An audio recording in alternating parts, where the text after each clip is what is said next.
الحمد لله رب العالمين، والصلاة والسلام على أشرف الأنبياء والمرسلين نبينا محمد وعلى آله وصحبه أجمعين. أما بعد، پیغمبر صلی الله علیه وسلم مبارک سیرت من بیانو او اخرنی خبره منګه د سیرت په درس کې دا کړي و چې الله سبحانه وتعالى پیغمبر صلی الله علیه وسلم ته د جهاد اجازت ورکړه. چې کله ته اجازت ملو شو نو هغه دوه کارونه وکړو. یو خو به دا کسان لګل چې دوی له لار وساري په کوم باندې چې د قریشو د قافلې زیرازي شام ته. دویم کار پیغمبر صلی الله علیه وسلم دا وکړو چې معاهده وکړي د هغه قبایلو سره او د هغه قومونو سره چې هغه د مدینه خواوشا کې اوسېدو. دغه فائدہ دار وته چې کچرته د قریش سره جنگ شي نو دوی به پکې سن اخلي او لار مغوي معلومه کړاو دا غوی غتګ را تک د په ست طریقې سټي می د هر څه معلوم کو. به دغه بعد دا خبره مونږ ذکر کړی و چې یو څو سریاګانی رسول صلی الله علیه وسلم لګلی او په سریه او غزوه کې سفر او معرکه کې دا مونږ بیان کړو په تیر شوی درس کې. دغه نه بعد به دا خبره بیان شوه چې اولنی سریه چې رسول صلی الله علیه وسلم لګلو دا غینو سیف البحر او باغی کې جنگ نو شوه. بیا پیغمبر صلی الله علیه وسلم سریه ولګله چې دا غینو مرابغ په شوال کې او باغی کې هم جنگ نو شوه. اگر که فریقین یو بل بغشو باندې وشتي خو څه جنگ پکې نو شوه. نور دغه نه بدرې مسریه الخرار ذوالقیدی په میاش کې او باغی کې چې دنه هم جنگ نو شوه. بیا اولنی غزوه چې کما پیغمبر صلی الله علیه وسلم پکې شرکت کړی دی نو هغه غزوه الابواء یا ودان. دغه تفصیل موږ بیان کړو او باغی کې جنگ نو شوه او دا اولنی غزوه ده چې پیغمبر صلی الله علیه وسلم پکې شریک شوه. دویمه غزوه غزوه بوات د ربیع الاول په میاشت کې د کوم پیغمبر صلی الله علیه وسلم په خپل تله او جنگ پکې نو شوه. دریمه غزوه صفوان په سین باندې په صاد باندې نه په سین باندې غزوه صفوان او د ربیع الاول په میاشت کې واقع شوی او پیغمبر صلی الله علیه وسلم په دې کې بخپله تلو. او وجه دغه مون ذکر کړو چې کرز ابن جابر هغه د مدینه په هغه علاقه باندې حمله کړو چې هلته به ساروي سریدو او باغی کې چې دینو بس ساروي هغه بولی او بازي قتل کړو. نو پیغمبر صلی الله علیه وسلم دا غیره پاره وته خدا فائدې د یاد ساتي موږ بیان کړی و چې دی غزوه صفوان ته غزوه بدر ویل کی. اولنی غزوه بدر هغه ده وړه غزوه چې د غزوه بدر ویل کی هغه غزوه صفوان ده. به دغه نه بعد سلورمه غزوه چې پیغمبر صلی الله علیه وسلم پکې شرکت کړو غزوه ذل عشیره او دا خبر موږ پای کې بیان کړی و چې دوی وته د یو قافلې د پاره چې هغه شام ته روانه و. هم دغه قافلې چې واپس کې راځي دا وجه ده د غزوه بدر الکبرى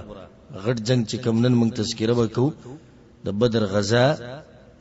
دغه وجم دا قافله ده. نو چې تاسو ذهن کې چې ذل عشیره کې چې دوی کومه قافلې د پاره وتیو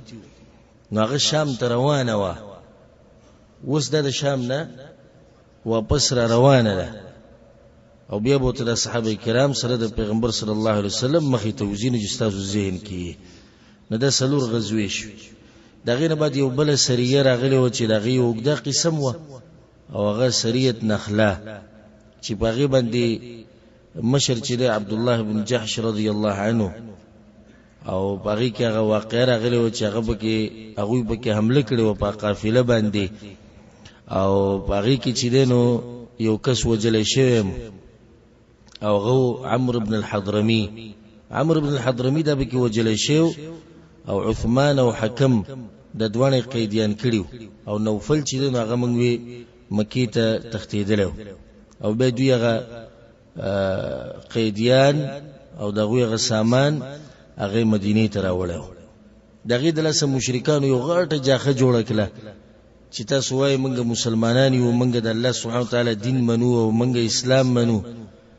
او تاسو راولګی دینو عزتمن میاشت کی چې تاسو حمله وکړه دغه جواب الله سبحانه وتعالى کړه او هغه مونږ ذکر کړو تفصیلا بحمد الله وتوفیقه به دغه نه بعد دا خبره مونږ بیان کړو چې الله سبحانه وتعالى جهاد لازم کو جهاد لازم شو د دې واقعې نه بعد د سریه چې کومه د نخل ده چې بایک عبد الله بن جحش یو کس مردارم کو ابن الحضرمي نو دغه نه بعد به الله سبحانه وتعالى جهاد په مسلمانانو باندې فرض کو لازمی کو او دا بیا سومه مرحله شو د جهاد دریمه مرحله د جهاد دا شو چې مسلمانانو باندې جهاد لازم شو به الله سبحانه وتعالى د جهاد لپاره څنګه تیزی ور کړو هغه مونږ ذکر کړو خبره چې بعضو زینو کې الله سبحانه وتعالى د خلکو بدی بیان کړی دا چې غوی د جهاد نه یری بعضو ایتونه کې الله سبحانه وتعالى د جهاد طریقه خوله د دې ټولو نه د خبره واضح شو مسلمانانو ته چې روان چې کم جنگونه دي هغه به معمولی جنگونه نه لکه څنګه چې د سریه وي یا د غزوات کم چې مخکې تیر شوی د غسلور غزوات هغه دي سي نه یو خبره به موږ ذکر کړو او درس په اخره کې تاسو ته یادې چې الله سبحانه وتعالى په دغه ورځو کې قبلم بدل کړه د بیت المقدس نه کوم ځای ته واړوله قبله کعبه ته کړه د په دغه کال کې د هجرت په دویم کال کې دا واقعه را پیښه شو واځي باندې موږ درس ختم کو خو په دې درس په ابتدا کې به یو څو حکمتونه ذکر کوو چې الله سبحانه وتعالى ولې قبله بدل کړه او دا اهمه مسله په دغه ورځو کې د قبله بدلیږي ولې په دې کې ډېر درسونه دي او عبرتونه دي زمونږ د پاره اولنې درس په دې کې دا چې د الله سبحانه وتعالى طرف نه امتحان قبله بدلیدل د الله طرف نه سو امتحان وګوره مشرکان دي يهود دي منافقان دي مسلمانان دي څلور قسمه خلک دي د ناشنا امتحان مسلمانانو خدای کوي چې آمنا وصدقنا سمعنا واطعنا چې پیغمبر وی بدل شوی دا نو بدل شوی دا د مسلمان کاروم دقی چې دی چونکه چنانچه ولی څنګه او د قصې نه کوي چې کله قران او حدیث راشي دویم يهودو ناغوی ګوره دغه چې د بیت المقدس ته مخکو کده په حق و نو څنګه دې تر وړې دو بیا دلیل لوي په دې باندې چې دا په باطل دی حالانکه د يهودو په دې کتابونو کې آسماني کتابونو کې دا خبره وا چې د پیغمبر قبله به بدلی خدای زد او عناد او چې دا خبره نه راخاره کوله دریم قسم مشرکانو یو ګره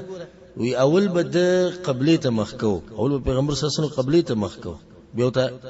امر شو چې بیت المقدس ته مخکې بیا ته امر شو چې کعبه ته مخکې نو دوی دا خبره شروع کړه مشرکانو وی ګور څنګه چې اوله کې قبله ته مخ کړو او بیا بیت المقدس ته مخکو او بیا اق کعبه ته وړېدو نو دې به زموږ د دین ته بیا واپس راځي دا پته بوته ولګي چې د دین باطل دین دی منافقانو پټي پټي دا خبرې شروع کړې چې وګوره کله پیغمبر په حق و نو د قبله نه بدلولې خو دلیل له دې باندې چې د په حق نه دی الله سبحانه وتعالى په سورة البقره کې دویمه سپاره په اوله کې دا مسله تفصیلا بیان کړې او دغه د پاره زماغه درسونه دوره تدبر القرآن دغه دغه زی ووري تفصیلا ما د قبلی احکام او مسائل هغه ټول بیان کړي او دا زی دغه تفصیل لري الته الله سبحانه وتعالى دا خبره کړي ده وَإِن كَانَتْ لَكَبِيرَةً إِلَّا عَلَى الَّذِينَ هَدَى اللَّهُ الله یقینا دا خبره ګرانه وا ګرانه ته طرف ته مخکیو एकदम ته تویل شوز دی بل طرف ته مخکو الله دا ګرانه وا خو الا على الذين هدى الله مگر الله چې ته هدایت کې ناغه ته ګرانه نه ځکه چې الله چې ته هدایت کې نه دی تابعداري د چا کوي د پیغمبر صلی الله علیه وسلم او د پیغمبر تابعداري چې کینه دغه د پاره خبره ګرانه نه ده دغه ایتونه کې الله سبحانه وتعالى یو حکمت بیان کړي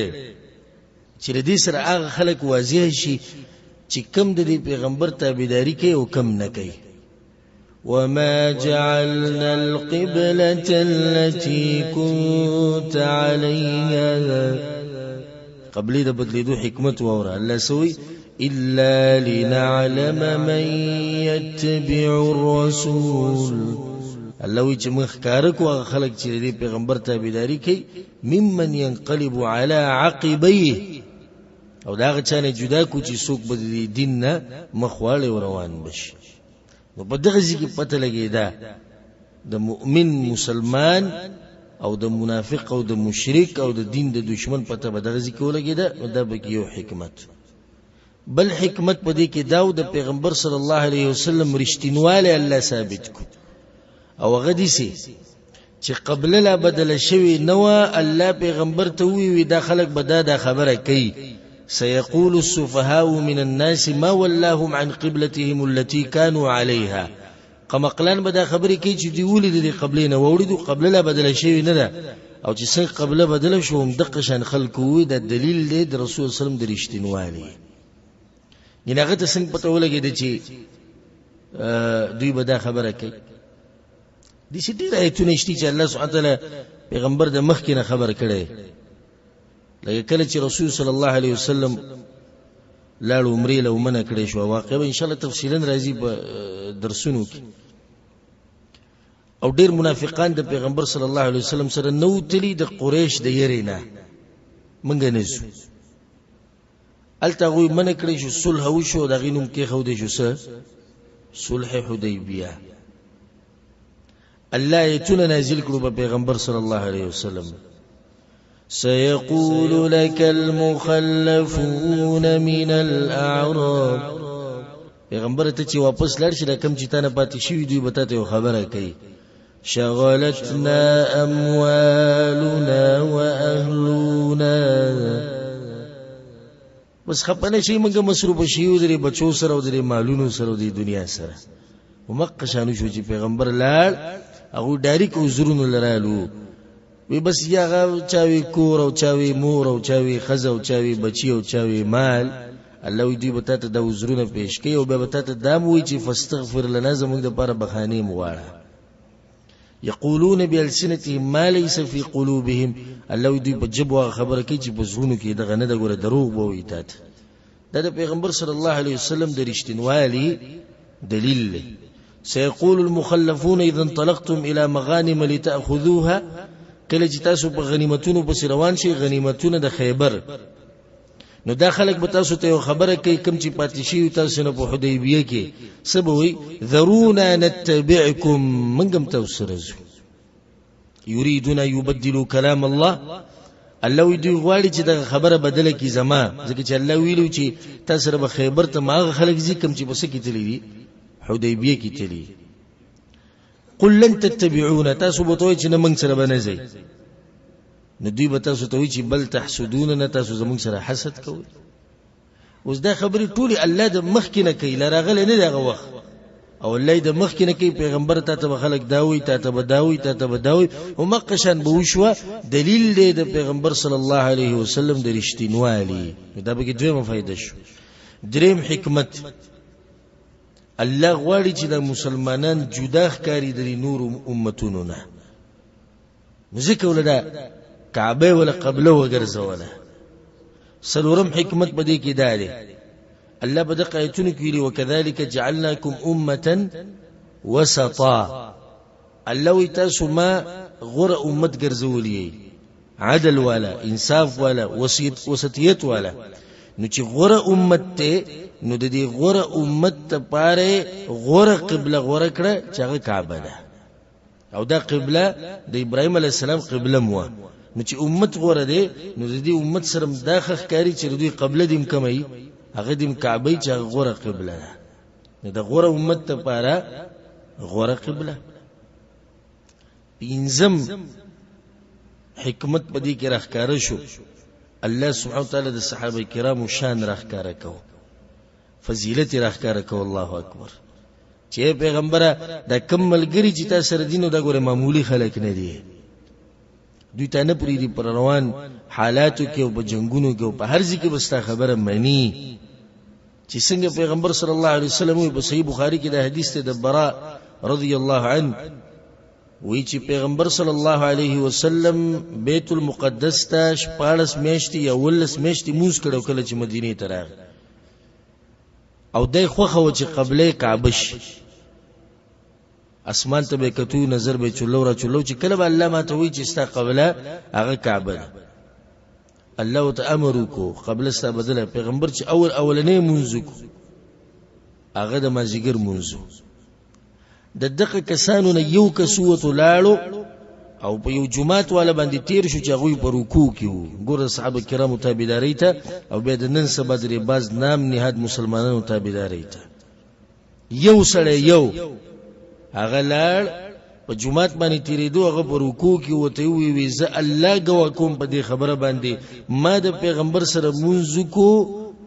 او داغه مختی داغه کعبه ته نه بیت المقدس ته وی فدارو کما هم قبل البيت اقد رکوع په حالت کې راو چورلیدو او کعبه ته مخ کو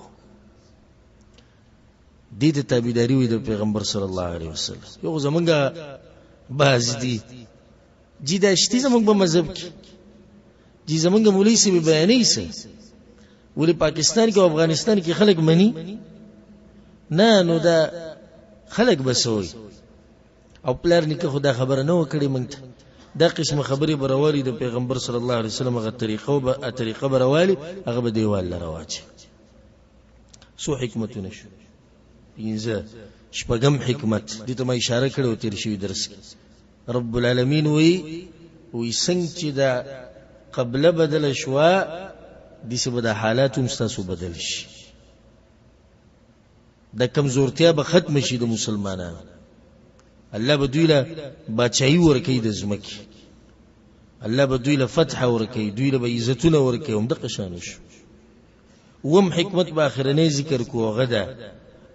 حکمت په دې کې دا چې امت ټول یو شي او په امت کې اتفاق راشي چې کعبه یو ده قبله یو ده پیغمبر یو دی قران یو دی نو به د سشي مذهبونه جدا دي او به د سشي زمونږه تور طریقې جدا دي ته په پاکستان کې د سعودیانو ول ځان له مذهب دی سعودي والا او افغانستان والا وی د انډیا والا جدا مذهب دی انډیا والا وی برتانی کې چې مسلمانان دي دا وی جدا مذهب دی دا څه قصه ده رب یو دی کعبه یو ده قبله یو ده پیغمبر یو دی دغه قران زما استاد دغه حدیثونه چې کوم د پیغمبر دی د زمام دي استام دي د کوم ځینه دا خبر را لچ زمونږ طریقه جدا ده او جدا ده دا خبر غلطه کې صحیح ده په دې زما په خبر باندې جوهر سوچو کې چې دا رب دی یو پیغمبر دی یو قران دی یو حدیث دی یو بیا دې طریقه جدای ده غناشنا خبره شو بلدا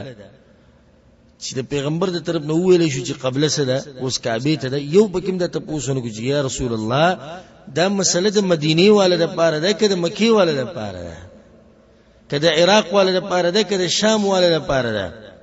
کده فارس والا د پاره ده کده روم والا د پاره نه د مسلمانانو د پاره ده دا ټکی زده کې د مسلمانانو د پاره ده سه حدیثونه د امام ابو حنیفه رحم الله په ایسه کې رسی او سه حدیثونه د امام شافعی رسی او سه حدیثونه د امام مالک رسی او سه د امام احمد بن حنبل رسی. دا کومه مسله ده، کومه طریقه ده؟ پیغمبر یو د حدیثونه تقسیمیږي جی دا عمل صحیح دی شتی، دا دې موږ انکار نه کوو. شتی عربو د پاره دی، چا د پاره؟ عربو. دا د ناشنا خبره شو چې په خپل خله دی وی چې او شتی، نو د شتی نه بعد بیا څنګه وی چې د عربو د پاره دی؟ مانند یو غټ مولا بیان اوریدو چې وفات شوی دی په پیښور کې، و نوم یې تناله، اکثر دې نومونه جاخه جوړي او غد دقه شان وی ورب الكعبه، د کعبه په رب د قسم غرم وشتي.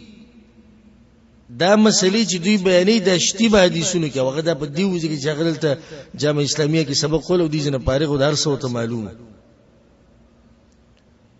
ورچ الله څوک نه رالي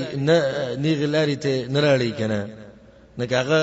مدینه په یونیورسيټي کې نه کاغه د رسول الله صلی الله علیه وسلم په جمعات کې د محراب سره ناشي کنه ما قوتنه نصیب کی وې دا هر څه شتي حدیثونو کې راغلي دي.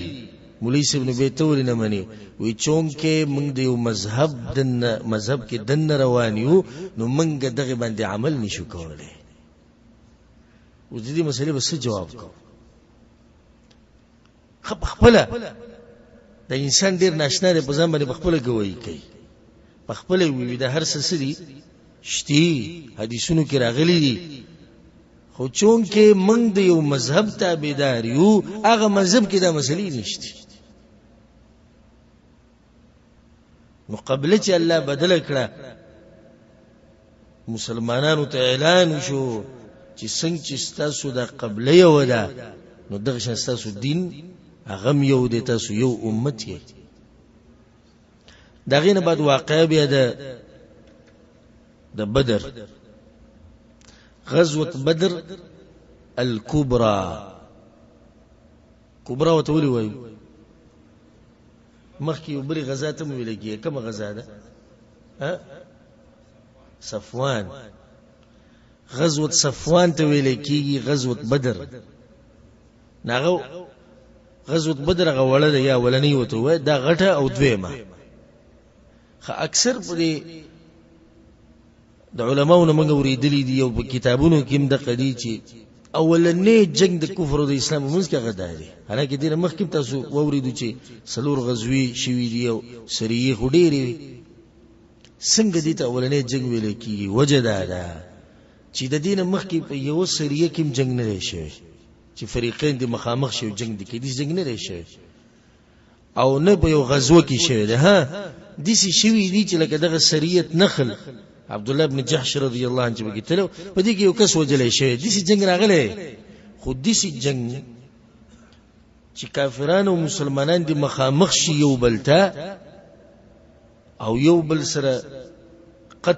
قتال کی یو بل سره مقابله کی. دې جنگ او غزا د غزوه بدر نه مخکې نه ده شوی. نو ځکه دې ته په دې نسبت سره ویل کی بلدا چې دې ته الله سبحانه وتعالى په قران کې یوم الفرقان ویلې. یوم الفرقان هغه ورځ چې د حق او د باطل په منځ کې به فرق راغلی او الله سبحانه وتعالى واضح کړي او ټول دنیا ته دا خبره چې حق د چا سره ده او په باطل باندې څوک دي. نو ځکه دې ته ویل کېږي اولنۍ معرکه د اسلام چې فرق راوسته د حق او د باطل په منځ کې. او مطلب دا نه چې دې مخکې غزا نه ده شوی. ادمه تاسو ویلو چې اکثر ملګری د ګماني خبره نه کوم، یقیني خبره کوم چې هغه ته دا مسله معلوم نه ده چې د بدر نه مخکې نور غزاګانې مشوي دي. غزوه بدر مسلمانانو چې کوم ملک جوړ کو په مدینه کې 2 کال راغله نو شوی او د دې دوله او د دې ملک مشر هغه پیغمبر صلی الله علیه وسلم. خو حالت داسې مستقر نه و. ولی مستقر نه و؟ ځکه چې دنه په مدینه کې اوس او خزرج قبیله اکثر خلکو اسلام قبول کړي خو بیا پکې مشرکان منافقان دویمه قریش دا يرشتي هر وخت قریش به کلام لکه خصوصا د کمی سریه نه بعد سریت نخله نه بعد چې دا یو کس وجل شو دو قیدیان شو بیزتی شو دا وی بدل به اخلي خو کله به اخلي دا سوچ د پیغمبر صلی الله علیه وسلم سره او د مسلمانانو سره یوازې دا خو نه ده په مدینه کې د يهودو موسیقي دوی مبارک هم سوچته چې دوی وګوره سبا کې څه نه کوي اگر که معاهده کړی دا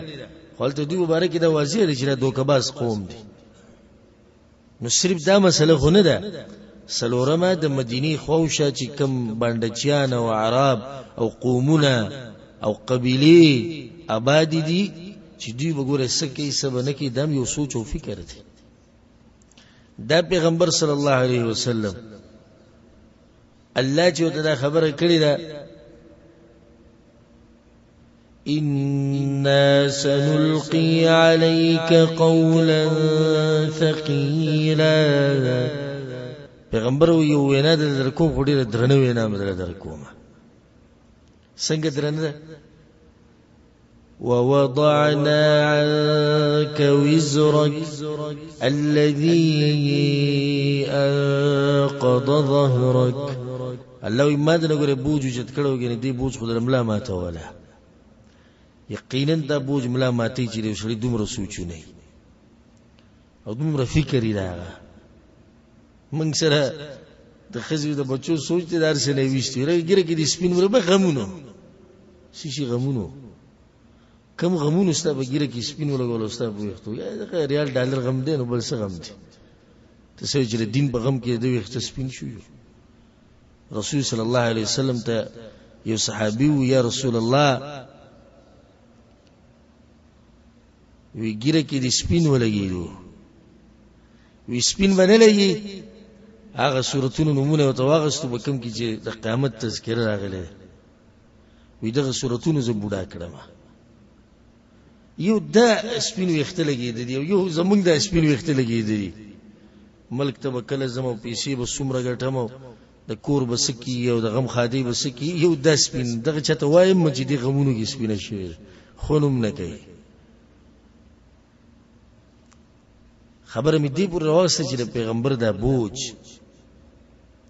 د دومره سوچونه د دې سره دغه خوب او د دې سره دغه پاسېدو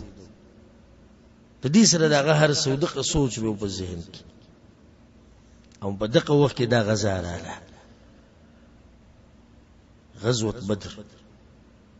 غزوه بدر کم ځکه چې دا واقع راغلی هغه ته بدر وای ځکه دې ته غزوه بدر وای د بدر غزا او دې کلی ته ولي بدر وای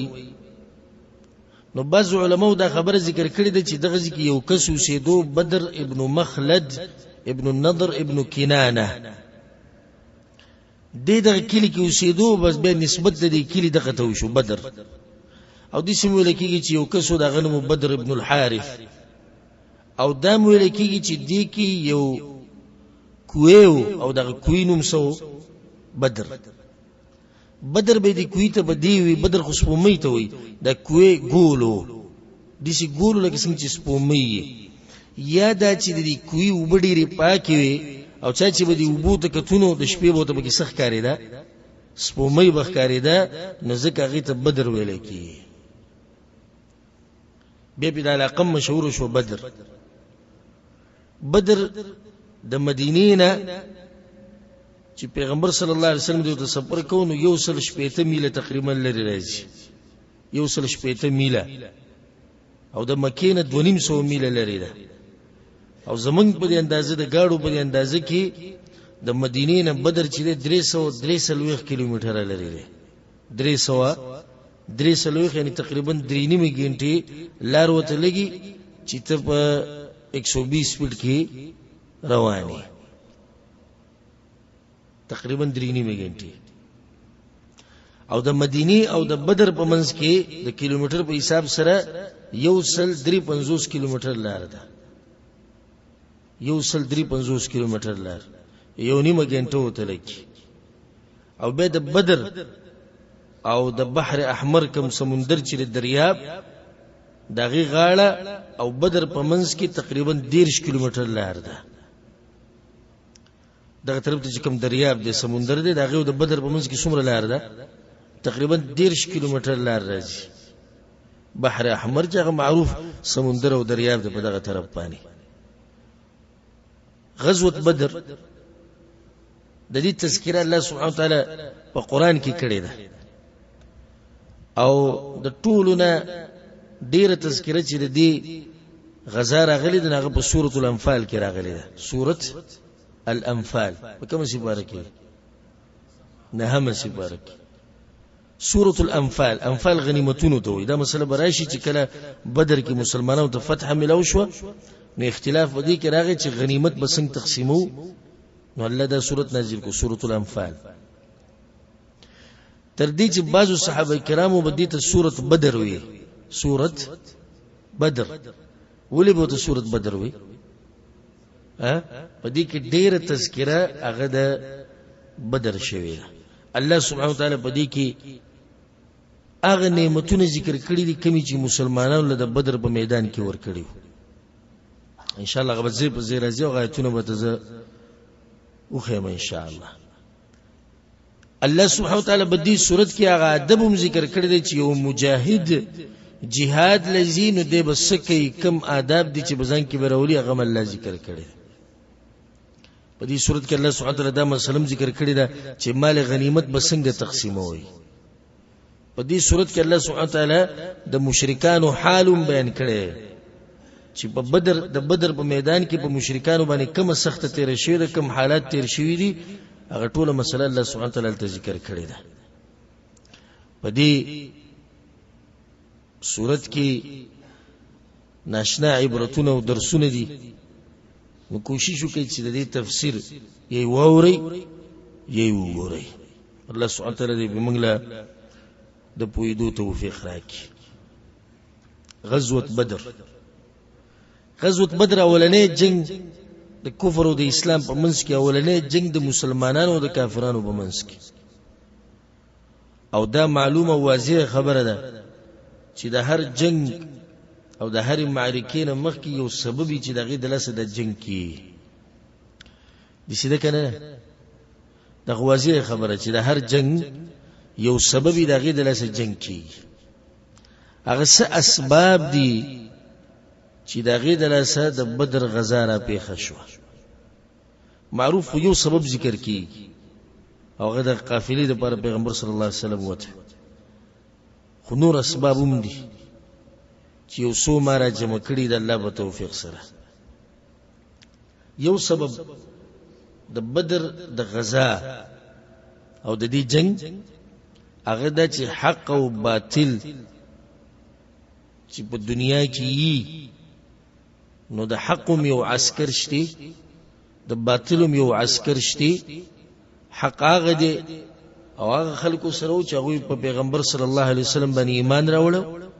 باطل او باطل عسكر قریش او د دې په منځ کې یو مقابله الله سبحانه وتعالی تقدیر کې لیکلی و چې حق راخکاره شي او باطل وښکاره شي. خلک یې پیژني. الله سبحانه وتعالی دغه سورۃ الانفال کې دا خبره کړې مخکې په تفصیل لاش چې د مؤمنانو د جنگ اراده نه و، د جنگ اراده نو خو جنگ راغی یلا ولې ته په تقدیر کې جنگ لیکلو. الله جواب کوي ويريد الله أن يحق الحق بكلماته ويقطع دابر الكافرين ليحق الحق ويبطل الباطل ولو كره المجرمون. الله یې غواړم چې دا باطل باطل ښکار شي او حق حق ښکار شي. د دې لپاره مې دا جنگ په تقدیر کې لیکلو. یو وجه دا شو دې ورسېدې په دې وجه کنه. یو وجه دا شو. دویمه وجه چې کوم معروف وجه ده چې کله مهاجرین او هجرت کو د مکې نه مدینه ته، نو دا غوی مالونه پاتې شو په کمزې کې په مکه کې. تر دې چې د دوی کورونه د دوی ځمکې لکه دار بني مضعون د یو کور او ځمکه د شاندار بني جحش او د نور علاقې مشرکانو ظالمانو سی چلو کو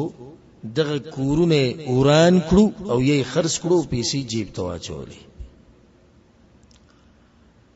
نو د دې مسلمانانو په دې مالونو باندې دوی قافلې روانې کړې تجارت لپاره، شام ته بتلو او راتلو او د مسلمانانو په زړه کې پرته وا چې موږ به د خپل مالونه د دوی نه واپس هغه به تاخلو. یو خو دشمنی د کفر او د اسلام په منځ کې ده، د کافرانو د مسلمانانو، بل دشمنی دا ده چې زمنګ نه مالونه غستې او بیا لګیا دي باغې باندې تجارتونه هم کوي، نو بدل خو به دې غست غواړي کنه. د دې لپاره یو سوچ ذهن ته راغی، هغه ده چې قافله را روانه ده د کوم ځینه د شام نه. د دې لپاره مخکې پیغمبر صلی الله علیه وسلم وته دي کوم غزا ده نه ذو العشيره. دا قافله د ابو سفیان په قیادت کې روانه و شام ته. پیغمبر صلی الله علیه وسلم د لیوتو خدای راګیره نکړه، وس را روانه ده. هم د دې قافلې د ودرولو د پاره پیغمبر صلی الله علیه وسلم وته دی. د غټ رئیسی سبب دی چې ذکر کیږي عام.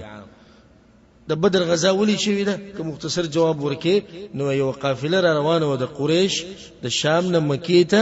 مسلمانانو د قافله ودروله. بل دا خبره چې دا قافله سدي عامه قافله نه ده، کزړه کې سوال الله چې بل قافله به ودرولې دا ولي ودريږي خاص. اولی پیغمبر صلی الله علیه وسلم د ابو سفیان دی قافله لوزي. ناولنی وجه دا ده چې په دې قافله کې مال ډیرو، په دې قافله کې مال ډیرو، تر دې چې خلکو به یادوله و یو قافله وتی ده پاغي کې زر او خان دي، سو زر او خان او 50,000 دینار د سرو زرو. نو مال دې کې ډیر دي. دویمه وجه دا ده چې دا قافله د معمولی انسان په لاس کې نه ده، د چا په لاس کې ده؟ ابو سفیان رضی الله عنه. اسلام انسان څومره قیمتي کی. اکثر چې جنگونه شوي دي نو تاسو وګورئ په مقابل کې د پیغمبر هغه ابو سفیان دی، خو چې الله ولې اسلام په شان نعمت ورکو نو ابو سر رضی الله عنه. والاسلام يجب ما قبله، او اسلام هغه تیر شوی هر څه ختم کی. کلمه وي الله د هر څه معاف کړي، څومره مهربانه بادشاہ دی. ابو سفیان معمولی سره خو نه دی کنه، د قریش په مشرانو کې دی.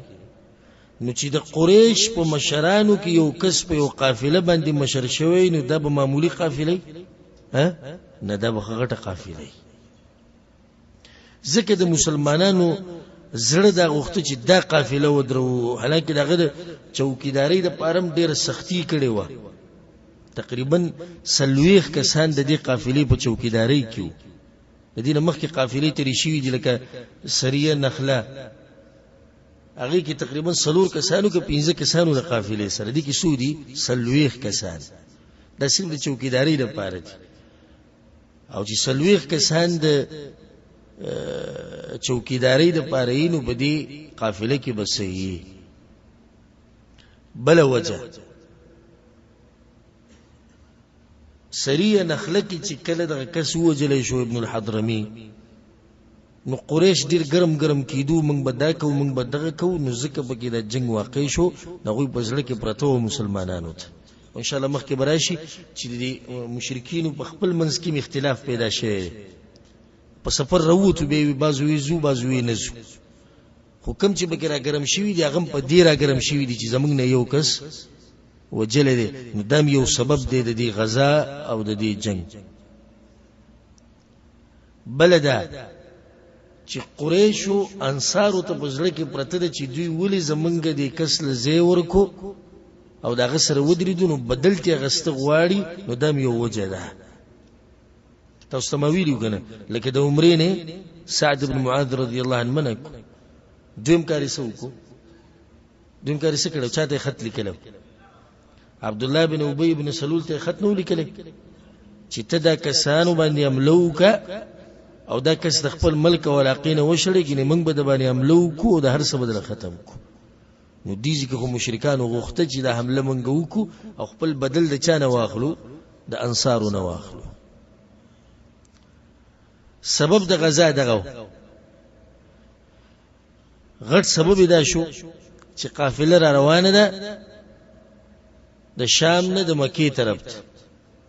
رسول صلی الله علیه وسلم یو کس ولګو دا غنو طلحه ابن عبید الله، او دویم کس ولګو سعید ابن زید رضی الله عنهما، او د دوانو ته وی حالات معلوم کړي چې دا قافله چرته روانه ده. نو دوی یو علاقې ته لاړو چې علاقې ته حورا ویل کېږي.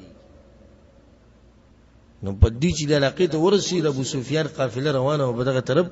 نو ډایرک دوی مدینه ته رالو او پیغمبر صلی الله علیه وسلم له خبر ورکو چې قافله په پلاني ټیم په پلاني ځکه تیرې ده.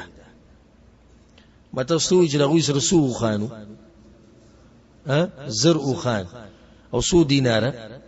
50 زره، او دا غټه قافله ده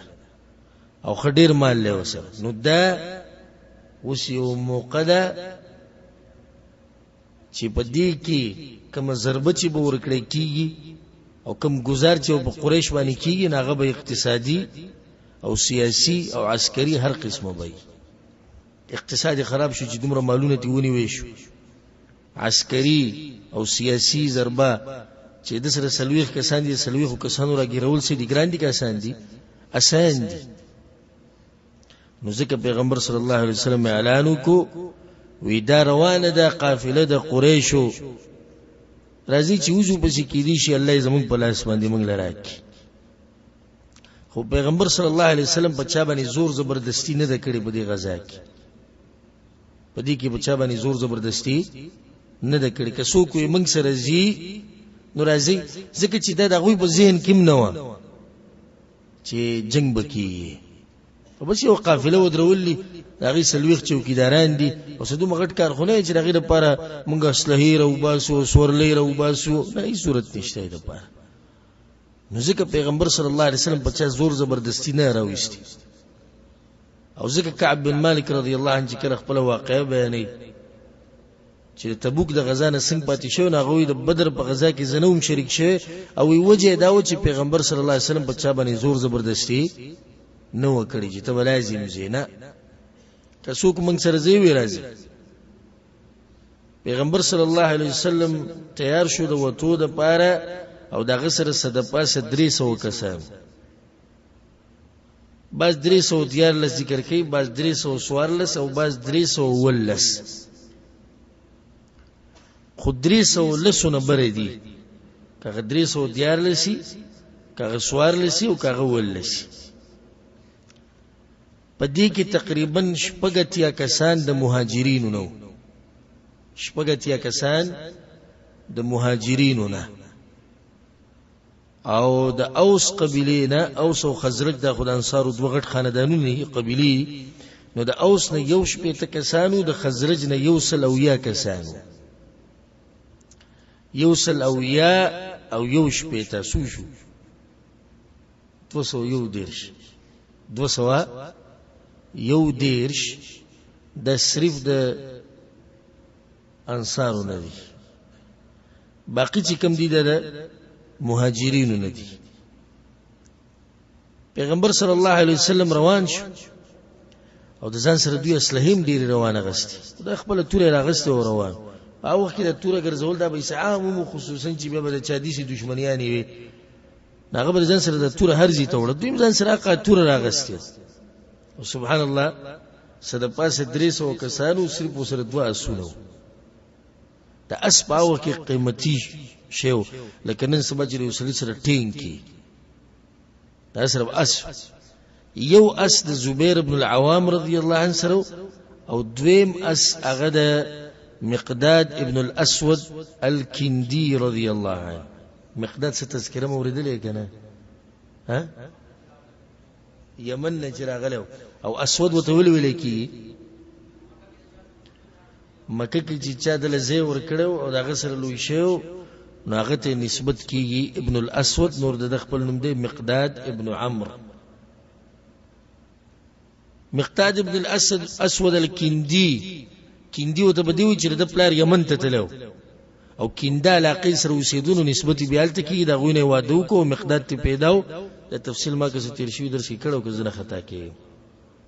ها. نو اوس ګوري سره پاسه 300 لخر دی، 2 اسونه دی، یو د زبیر دی بل د مقداد دی، او د دوی سره وو او یا او خان. سبحان الله. او په یو اوخ باندې با 2 کسانو یا 3، کله به یو سورېدو کله به بل سورېدو، یو به سور شو بل به کته روان. 2 یا 3 یو اوخ په 2-3 کسانو. او ناشنا خبره ده چې پیغمبر صلی الله علیه وسلم علی او مرثد الغنوی رضی الله عنهما د 2 کسانو پیغمبر صلی الله علیه وسلم دوی لپاره یو ناشنا قائد او ناشنا مشر دي تاسو په تاریخ کې نشي پیدا کولای. دي مشر دي انسان تاسو په تاریخ کې نشي پیدا کولای چې هغه د امت سرداری او هغه د خپل امتیانو سره اوخ باندې له سوري چې کله نمبر راشي. او دومره عجز انسان هم تاسو نه لیدل په تاریخ کې. او څومره چې انسان عاجزي او څومره چې یو انسان کې تواضع، دومره د انسان درونی. دا خبره یاد ساتئ. متکبر انسان ګور سپکی همیشه. مطلب څه یو مثال ذکر کړ چې متکبر انسان مثال دي سي دي لکه د غرب سوک ولاړل د خلک وتلاندې ټول واړه واړه ښکاری، خو د خلکو ته ولې د غټ ښکاری سه ها خلکو ته مغوډي کې ښکاری، خو د قمقل ته پته نه لګي چې زموډي کې ښکارم. متکبر خو سپک عاجز انسان د خلکو په زړونو کې یو مقام لري. په مدینه باندې رسول صلی الله علیه وسلم دغه د عادت چې کله به موته من سره تیر شي، هر غزا کې پیغمبر صلی الله علیه وسلم په مدینه باندې یو کس مشر کړي د خپل ځي دی پیرله په مدینه کې چې کوم پرې خودو په مدینه کې هغه خلیفہ وګرځو او دا وته چې تب منزونم کې هغه عبد الله ابن مکتوم. بصیرتونو کې دا راځي چې عبد الله ابن مکتوم مزاحمت کړو دتلو، خو بیا منه کړی چې تړونی ته څه کوي. او دا انسان دی چې الله سبحانه وتعالی د تذکره په قران کې کړی، دغه یو انسان دی چې د جسم مشهور صفت الله په قران کې ذکر کړي. عبس وتولى ان جاءه الاعمى، د قیولون دی جل تذکره کړي. الله زورنه ور کړو پیغمبر له چې د بشراغه نو تمخ واړو. نبی پیغمبر صلی الله علیه وسلم د ډیر کرام کو وی دا کسته چې الله د بارک مال زور نه را کړی و. هغه موږ سره واقعا مخکې تیر شي. دې کې یو بل مسله زموږ داخله کوی او باز مولیان وی دړون سړی امامتي کی کنه کی نه کی. اوس دې کې پیغمبر شاته وړون انسان پرې خو دوی ته په مدینه کې امامتي کې اوس بسوای نه جیغه مذهب. اوس دا سیده که مذهب دی جدای بیا سیده که مذهب دی دقه محمدی مذهبی د پیغمبر نو بایگی حقی کی بایگی کی بیا چې کله رسول صلی الله علیه وسلم روحا علاقه ته ورسېدو نو هغه ځینې ابو لبابه ابن عبد المنذر رضی الله عنه را واپس کو په مدینه هغه مشرک. نو منځونه چاته پاتې شو؟ عبد الله ابن مکتوم ته. او په مدینه باندې مشر کو ابو لبابه. پیغمبر صلی الله علیه وسلم عام غټه جنډه چې کومه هغه ورکړی و مصعب ابن عمیر له. مصعب ابن عمیر رضی الله عنه. الله اکبر. د سیرت مته وسنه سره بیان کړو دا ناشنا ځوانان دي سي چې ناشنا جنگ کې دوه ول کفر او د اسلام په منځ کې جنډې د دې ځوان سره ده او د جنډې رنگ سپینو بیا پیغمبر صلی الله علیه وسلم دا لخر په دوه ټولګو کې تقسیم کو. یو ټولګي د مهاجرینو او دویم ټولګي د انصارو. په مهاجرینو باندې علي بن ابي طالب رضی الله عنه مشر کو، دغه جنډه دغه سره و، او په انصارو باندې سعد بن معاذ رضی الله عنه مشر کو. او په دې دریوانو کې یو ګوره بوډا نشتی، دریوانو کوم وسره ذکر کې مصعب رضی الله عنه دغه ځوان دی، علي بن ابي طالب رضی الله عنه دم ځوان دی، سعد بن معاذ دم ځوان دی. ځوانانو کار دی، ها ځوانانو کار دی د الله د دین حفاظت، د مسلمانانو حفاظت، د ځوانانو کار دی. بیا رسول صلی الله علیه وسلم د لخر په خی طرف باندې زبیر بن العوام رضی الله عنه کوی ته بدی طرف ځه. د لخر تقسیمیږي ان شاء الله تفصیل به روان درسونه کې راشي. یو میمنه یو بل میسره، یو خی طرف او ګس طرف او مخ کې او شاته. نو په خی طرف باندې زبیر بن العوام کو ته بوډاو دم ځوان کم کمزې کې وته ځوانان خیم. وجه د غیدا وجه د زبیر بن العوام رضی الله عنه سره سو اسو په ګس طرف باندې یو بل ځوان دی المقداد ابن عمرو رضی الله عنه، ولید په دغه طرف کو د سرم اسو. دغه دوه کسان دي چې په پوره لخر کې دوی سره سونه دي، سناشنا کسان دي. یو طرف ته زبیر او بل طرف ته مقداد رضی الله عنه. په لخر پسې چې کوم روان دي هغه قیس ابن ابي صعصعه رضی الله عنه. ډېر خطرناک ځای لخر دا شاتنی سننه دا خطرناک ځای په لخر کې، ځکه چې د شاده طرف نسکی زموري ټوله د په وګو ده. خي او ګس خو بیا هم کې دي شي د دې طرف چوکتو داغه طرف چوکتو، خو د شانه خیال ساتل د جيش او د لخر د ډېر ګران کار دی. د دې لپاره یو ناشنا ځوانو قیس ابن ابي صعصعه رضی الله عنه. او ناشنا خبره زمونږ د سترګو تور او د زړه ټکور او زمونږ امام اعظم محمد ابن عبد الله صلی الله علیه وسلم د لخر په اولنۍ سکه روان او دام خطرناک ځای په لخر کې چې د مخ نه سام لو شو نو دیبه اولنې قدم اوچتي دا کم چې په اوله کې دی د شنی شي کې دی چې د دومره کمزوري چې د ورستنو خلکو سره رابطې کوي او مشورې اخلي، एकदम دشمن راخکار شو سبکه د ټیم کې ذهن استعمالول او دفاع کول د ډېر ګران کار دی. او د دې چل به زده کې زمونږ د پیغمبر نه دا به دا غنې زده کې دیني دي کړي چې د پاتې شه په مدینه کې بخپل روان دي. ناشنا انسان او سناشنا لخر به اوس یو تصویر خو ذهن کې جوړ کې چې پاوله کې پیغمبري شاته پسې قیس ابن ابي صعصعي په خیل زبيري بغس لاس باندې مقدادي او په منځ کې دغه صحابه کرام دغه ګلونه د سونه ناشنا لخر روانو رضی الله عنهم اجمعين. رسول صلی الله علیه وسلم روان شو، یو نیمګړی لخر روانو. نیمګړی ولې دی؟ اسلحه نشتی لري، سورلې نشتی، نو دا نیمګړی نه، نیمګړی لخر روان دی. یو تاریخ قائمول وره خو دوی ته د پته نشتی چې یو تاریخ به قائمي کی. د مدینې نه دوی وته په هغه غټه لار باندې کوم چې مکی ته رسیدو ټول ته معلومه و چې دا معروفه لار ده او د انسان مکی ته رسي. کله چې رسول سلام روحا کوی ته ورسېدو نو په دغه ځکه د مکی لار په ګس طرف پرې خو د په خې لار روان شو. او دا حکمت ته هغه لار پرې خو د په خې طرف روان شو، د بدر په لار باندې تو نو تر دې چې یو وادي ته یو خړته کوشو هغه ته ویل کېږي رحقان.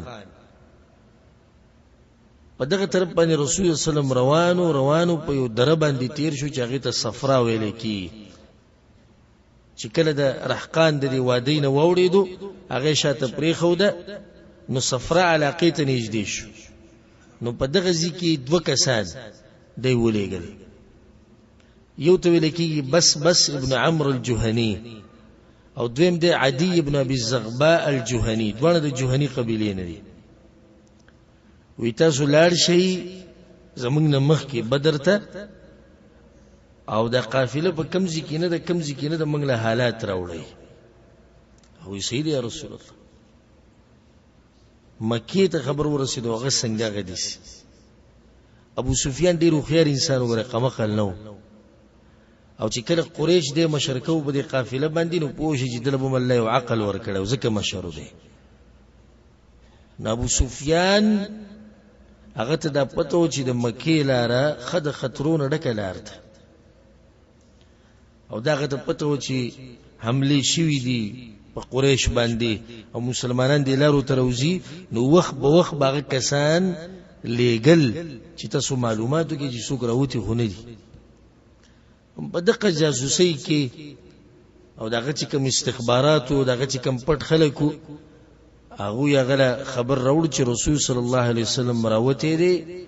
وسره ملګری دي د قافلې د ودرولو لپاره ابو سفیان په تادی کې یو کس له پیسې ورکړي چې دغه نوم ضمضم ابن عمرو الغفاري وی دا پیسې والا او کار دا چې مکې ته لاړ شه اواز وکړه د قریش په منځ کې چې راوځيږي نه قافله نه لاړه غره هغه سید ضمضم دومره تیز لاړو مکې ته او چې کله مکې ته ورسېدو نو الته ودرېدو په دې خپل اوخه باندې او په هغه ټیم کې دا طریقو چې سړی به خطرناک اعلان کو نو د سورلې د پوزه به سیروله د بولوینی کوله نو د دې خپل اوخ یا د اوخ یا پوزه هغه سکړه هغه ویني کړه او خپل کی جاوه پړ مخې خو د دغه یو طریقو چې ګوره خبره ډیره خطرناک ده معمولی خبره نه ده او د خپل کمیسي وشلو دغه وخت د طریقو چې سړي به اعلان کو کمیس به وشلو لغړ به ولاړو نو دا ډیره اهمه خبره او आवाज یو کې قریش والو خلک وروته حیران شو چې ضمضم راغلی دی او د سورلې پوزه ویني کړي دا او کی جاوه پړ مخې خو دی دا او کمیس شلولې سی چلې مالونه ستاسو د ابو سفیان سره مالونه چې سی چلې مالونه لا وی محمد صلی الله علیه وسلم سره د ملګرو راوته دغه مخې ته خو ماته نه ښکاري چې تاسو به راټینګ کړئ نشي راټینګولای تاسو مرسته وزيږي نه شرم دی غټ شرم دی ټول خلک راوته د مکې غوسو هر یو ښا وی د محمد صلی الله علیه وسلم او دغه د ملګرو دا ګومان دی چې منګه کس هغه قافلې په کم کې چې دوی ابن الحضرمي وجلې ده کس هغه قصه بیا کوي الله دې زموږ قسمی چې دته موږ وخایو چې موږ او باغ قافله کې سفر نو دوه قسمه شو ټول یا به سړی په خپل وزي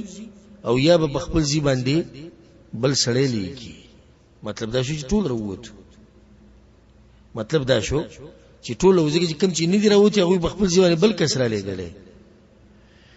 مشرانو ټول راوته دا ناشنا خبره والله چې ذلت راولي په یو قوم باندې څنګه د دوی عقل ارسه بند لکه ځان سره مشران ټول سره راو باسي خو دوی د ډېری غصې نه ټول مشران د ځان سره راوښت ټول مشران سوای د ابو لهب نه چې هغه یو کس په خپل بدل کې ولېګو چې باغ باندې قرضه وا هغه باندې قرضون او ته زما په طرف زمانه طرف نه تشوي او زنی شمتله دا قرض دي شو لکه ته چې مال راکړه وي سي دا ابو لهب دي شو کله کنه سبا چې شیعاګان کوي د محرم د عاشورا چې کومه لسم ورځ نو په دې ورځ دوی دغه ماتم کوي کنه ځان وی نه کوي خدا صرف دا عوام او غریبانان نور چې کوم مولیان دي هغه پیسې ورکړي په خپل ځیبانه نور کسان غربای نو دا خدینداری ده تو د په کرسی کې نه رئیس لاندې ناست او عوام دې په وینو کې تک سره کړو. ابو لهب هم دا چلو کو یکسته وی سید قرض لکه تا مال راکړو او تزاغوی ز بلارش. د قریش په خاندانونو کې صرف یو خاندان پاتې شوی دی چې هغه ته ویل کېږي بنو عدی. نو د بنو عدی خاندان نه یو قسم نه دی وته په دې کې او ټول راوتی دي.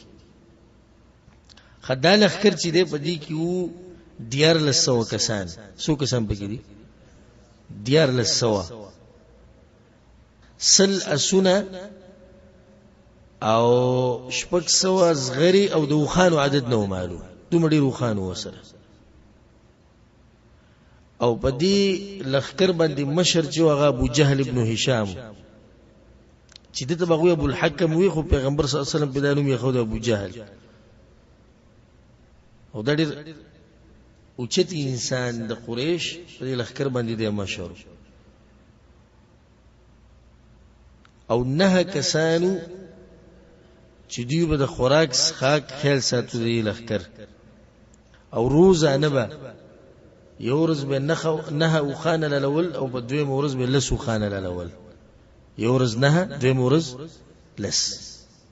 د دلیل به دوی چې لخر خغټ لخر چې نه او خان دوی روزانه للی او بل ورځ لسو خان. دوی بل لار باندې روانو یو خبرې ته سوچ لاړ. هغه دا چې په لار باندې یو خاندان راځي هغه ته ویل کېږي بنو بکر. او د بنو بکر خاندان او د قریش په منځ کې د پوخانه جګړه را روانه وه. نو اوس دوی په دې یره کې ودي سني چې موږ په لار روان یو د شان را باندې د بنو بکر راشي نو په دوه ځینو کې به ونخلو. دا هغه طرف به مسلمانان شي او د دې طرف به څوک شي بنو بکر قبیله شي. نو دا به څه چل کو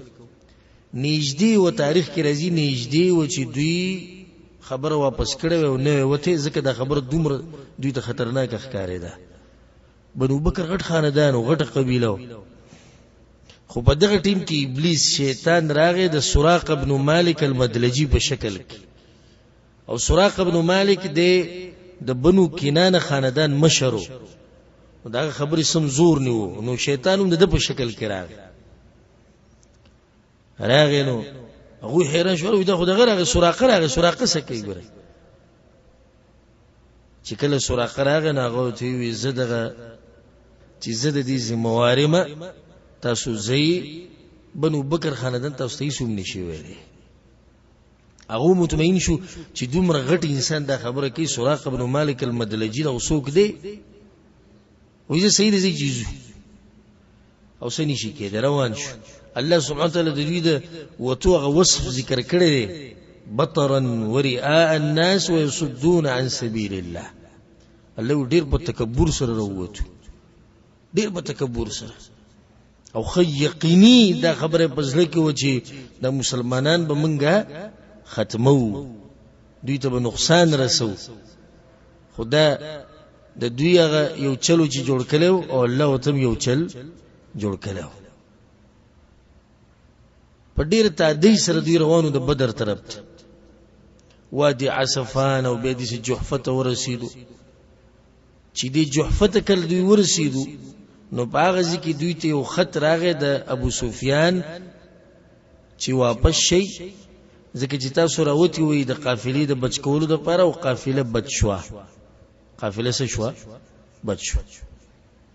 اخرنی خبره به دا ذکر کو چې قافله څنګه بچ شو. ابو سفیان خو په دې عام لار باندې روانو کوم چې مکې ته روانه ده او مسلمانانو انتظار کو چې موږ به په دې باندې حمله کوو. خو مته وسوي چې ابو سفیان معمولی انسان نه دی چې دیو قافله روانه کړي او په هغه کې زر او خان دي او په هغه کې 50,000 دینار دي ندي څه به رواني وخت په وخت به معلومات کول. کله چې د بدر ته نږدې شو الته سره یو کس ملاو شو مجدی ابن عمرو. نو د دې ته پوښتنه کوي د مدینې چې کوم لخر راغلی هغه خو نه دی هغه ته نه ما څوک ناشنا غوډل ته نه دی لیدلی. ها دوه کسان مې لیدلی په سورلۍ باندې سوارو او دغه مخامخ چې کوم غونډې ده دغه طرف ته تلیو او چې دې ځان له وبر غستې او بیس کلی او به دغه طرف نه تری نور سي نه وکړي دغه تو کې سمې ناشنا دي نور مادل ته څوک نه دي ها ابو سفیان دایریک هغه طرف ته روان شو کوم غونډې چوته دوه خو او کوم ځکه چې وي وبس کړي نالته دی خانو پچی کړي هغه رواغستې هغه مات کړي نه داغې نه د کجورو د زړی وروته څومره خیر انسان ده نو بیا وی په الله می قسمی دا کسان د مدینه وو ځکه چې کجوره کم ځای کې ډیره ده مدینه کې ډیره واپس خپل قافلې له پتادی سره راغې او د دریا په طرف باندې روان شو د غرب په طرف باندې مغرب په طرف روان شو کوم سمندر چې هغه طرف باندې وته او کوم چې غټه لار و چې مسلمانان وته باغې باندې په انتظارو هغه لارې سکړه هغه پرې خوته نو د دنه چې دی هغه لارې پرې خو د کوم چې رئیسی لار و او په بدر باندې تیریدا هغه ګستر د تری پرې خو د دې تی وته لاړ نو په هغه ټیم کې د مکی ولته د خط ولېګو چې تاسو خو راوتی د قافلې د بچ کولو د پاره وي قافله بچ شو مسلمانانو په لاس باندې قافله هغه ورنرغله نو تاسو واپس شئ مخې ته به د تفصیلی خبره ده چې په منځ کې بیا د مشرکینو خپل منځ کې اختلافات رالو چې کله د کتاب وتر ورسېدو د خط چې ابو سفیان وی واپس شي نو بعض وی واپس کیګو بعض وی نو واپس کیګو هغه سو واقعه هغه بیانو ان شاء الله او رسول صلی الله علیه وسلم ته کله پته ولګی چې قریش روان دي جنگ د پاره نو هغه په ټیم کې د ملګرو سره مشوره وکړه هغه څنګه مشوره او بای کې سکړو دا و بیانو او بیا مخې ته چې پیغمبر صلی الله علیه وسلم کله بدر ته ورسېدو او باغ ځکه د جنگ د پاره زیغ ورکو د علاقه ټوله وکته ان شاء الله دې تفصیل بم بیانو پر روان درس کې الله سبحانه وتعالى موږ له توفیق راکړي قران او حدیث باندې عمل کولو او الله سبحانه وتعالى دې موږ له توفیق راکړي دغه پیغمبر صلی الله علیه وسلم په نقش قدم باندې تلو او الله سبحانه وتعالى څنګه چې موږ په دې مبارک جمعات کې یو ذکرېو دغه شان د الله سبحانه وتعالى منګه او څوک چې د بیان اوري او څوک چې ګوري الله سبحانه وتعالى موږ ټول د پیغمبر صلی الله علیه وسلم سره په جنت الفردوس کې یو ځکه هذا والله اعلم وصلى الله على نبينا محمد وعلى اله وصحبه اجمعين.